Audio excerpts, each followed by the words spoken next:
ഈ അടുത്ത കാലത്തായിട്ട് അങ്ങനെ ട്രെയിലർ കണ്ടിട്ട് അങ്ങനെ ഭയങ്കരമായിട്ട് എക്സ്പെക്റ്റേഷൻ തോന്നിയിട്ടൊന്നുമില്ല. പക്ഷെ ഇന്ന് ഞാൻ നമ്മുടെ L2 എമ്പുരാൻ്റെ ട്രെയിലർ ഞാൻ കണ്ടു.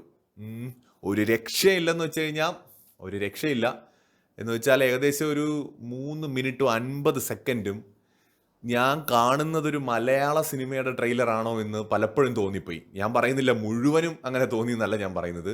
പക്ഷെ പല വിഷ്വൽസും കണ്ടപ്പോൾ ഇതൊരു മലയാള സിനിമയിലെ വിഷ്വൽ ആണോ എന്ന് നമുക്ക് തോന്നിപ്പോവും. അത്രയും ക്വാളിറ്റി വിഷ്വൽസ് ആണ്. ഒരു രക്ഷയില്ല.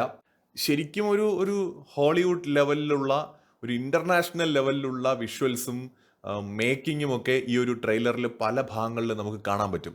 പലയിടങ്ങളിലും നമുക്ക് ഒരു മലയാള തനിമയുണ്ട്. എന്നാൽ അതോടൊപ്പം തന്നെ ഒരു ഇൻ്റർനാഷണൽ സ്റ്റാൻഡേർഡ് നമുക്ക് ഈ സിനിമയുടെ ട്രെയിലറിൽ കാണാൻ പറ്റും. സിനിമയിൽ അങ്ങനെയാണോ എന്ന് എനിക്കറിയില്ല, സിനിമ കണ്ടിട്ട് പറയാം.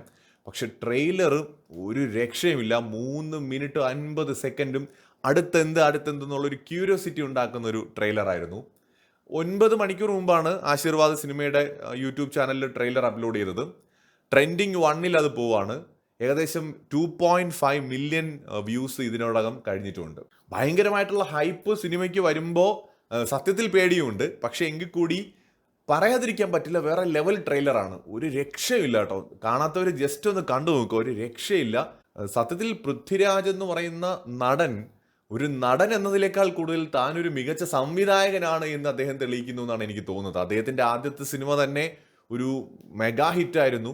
അതിൻ്റെ പാർട്ട് 2 ഇറങ്ങുമ്പോൾ എമ്പുരാൻ ഇപ്പോൾ സിനിമ റിലീസായിട്ടില്ല, പക്ഷെ അതിൻ്റെ ട്രെയിലർ തന്നെ നമുക്ക് നൽകുന്ന ഒരു രോമാഞ്ചിഫിക്കേഷൻ ഉണ്ട്. ഒരു രക്ഷയില്ലെന്ന് വെച്ചാൽ ഒരു രക്ഷയില്ല. നിങ്ങൾ കണ്ടിട്ടുണ്ടെങ്കിൽ നിങ്ങളുടെ അഭിപ്രായങ്ങൾ എഴുതൂ.